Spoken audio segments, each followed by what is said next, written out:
একটা আপুর আত্মজীবনী ভালোবাসার গল্প নিয়ে উপস্থাপন করছি বা আলোচনা করছি।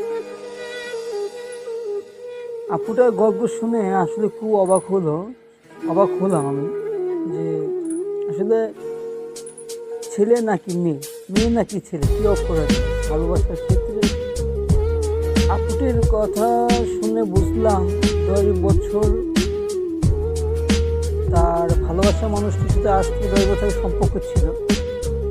আপুটির বিয়ে হয়ে গেছে, আপুটির বাচ্চা আছে, ফ্যামিলি আছে। আপুটির 2টা সন্তান, একটি সন্তানের বয়স 8 বছর, মেয়ের বয়স 5। আপুটি হয়তো বা সংসার করছে, ছেলে মেয়ে লালন পালন করছে, ফ্যামিলির সাথে সময় কাটাচ্ছে, কিন্তু আপুটি কিন্তু সেই ভাইটাকে এখন অনেক ভালোবাসে।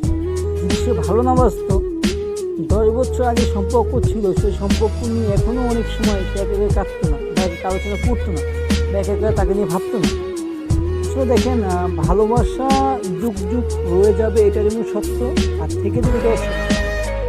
কিন্তু ভালোবাসার এই ক্ষেত্রে, পর্যায়ের ক্ষেত্রে আমরা যেটা জানতে পারলাম, বুঝতে পারলাম, দেখলাম, ছেলে দোষী না মেয়ে দোষী এটা বোঝাটা বড় দায়। কিন্তু অধিকাংশ জরিপে পাওয়া গেছে 100 মেয়ে 100 ছেলে জরিপে দিয়ে গেছে যে মেয়ে যদি কষ্ট থাকে তবু সে সুখী আছে বা ফ্যামিলি চালাচ্ছে। কিন্তু 100 ছেলে 100 মেয়ের মধ্যে প্রেম ভালোবাসা নষ্ট হয়ে 100 ছেলের জীবনটা এলোমেলো হয়ে যায়, কিন্তু 100 মেয়ের জীবন এলোমেলো হয় না।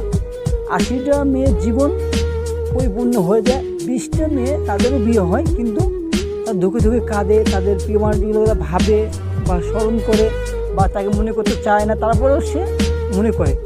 অনেক সময় বলে না একটা কথা বলে, বন্ধু আমি কিন্তু কইছি ওরে মারছি, কেউ কইস না, কিন্তু ওই বন্ধু আরেকজন কয় আমার ওই বন্ধু কিন্তু ওই লোকটা মারছে, কেউ কইস না, কিন্তু এই কইস না বলতে 100 লোককে বলে ফেলে।